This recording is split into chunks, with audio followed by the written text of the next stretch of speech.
हम तुम एक कमरे में बंद थे और सच कहूँ उस दिन पहली बार लगा कि बंद दरवाजे भी आज़ादी दे सकते हैं। बाहर दुनिया अपनी रफ्तार में भाग रही थी, लोग अपनी कहानियों में उलझे हुए थे, पर अंदर सिर्फ दो सांसें थी जो एक दूसरे के साथ चलना सीख रही थी। ना कोई शोर था, ना कोई मजबूरी, बस एक खामोशी थी जो हर लफ्ज़ से ज़्यादा गहरी लग रही थी। तुम मेरे पास बैठे थे, इतने पास कि तुम्हारी धड़कन भी मेरी लगने लगी थी और मैं हर धड़कन को चुपके से गिन रही थी, जैसे वक्त को रोक लेने की कोशिश कर रही हूँ।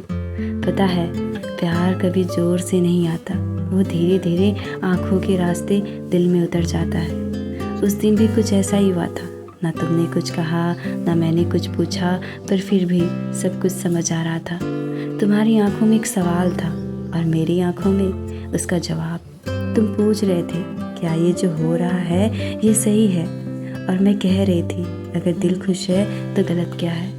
वक्त धीरे धीरे गुजर रहा था, पर हम दोनों जैसे उसे रोकना चाहते थे, हर एक सेकंड को महसूस करना चाहते थे।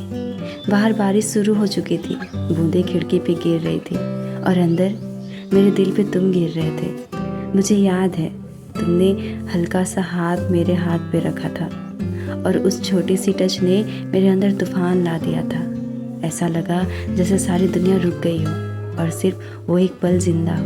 ना कोई डर था ना कोई शर्म, बस एक अजीब सा सुकून था जो सिर्फ तुम्हारे साथ मिल रहा था। उस बंद कमरे में हमने प्यार को छुपाया नहीं, हमने उसे महसूस किया, क्योंकि प्यार आवाज़ नहीं करता, वो तो बस दिल के अंदर खुद ही लिख जाता है। और उस दिन मेरे दिल ने तुम्हारा नाम लिख दिया था। शायद तुम्हें पता भी नहीं, पर मैं उस पल में ही तुम्हारी हो गई थी। और जब वक्त ने हमें वापस बुलाया, दरवाज़ा खुला, दुनिया वापस सामने आ गई। पर सच कहूँ मैं आज भी उसी कमरे में हूँ जहाँ हम तुम एक कमरे में बंद थे और दिल पहली बार आज़ाद हुआ था।